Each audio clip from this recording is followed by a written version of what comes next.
தினமும் ஒரு ஸ்லோகம் என்ற தலைப்பில் ஒவ்வொரு நாளும் ஒவ்வொரு ஸ்லோகம் சொல்லி வருகிறோம்.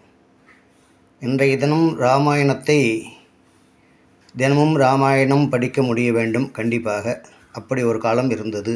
இன்றைய கலிகாலம் நம்மால் படிக்க முடியவில்லை. பல உபத்திரவங்கள், பல உத்தியோக நிமித்தம், சந்தர்ப்ப சூழ்நிலைகள். ஆகவே மகாபெரிவா இதற்கு 9 வரியில் ஒரு ஸ்லோகம் பண்ணியிருக்கார். அந்த ஸ்லோகம் ஸ்ரீராமம் ரகுகுல திலகம் சிவதனுசாக்ரஹீத சீதாஹஸ்தகரம் அங்குல்யாபரணசோபிதம் சூடாமணி தர்சனகரம் ஆஞ்சநேயமாஸ்ரயம் வைதேகி மனோகரம் வானரசைன்யசேவிதம் சர்வமங்கள காரியானுகூலம் சததம்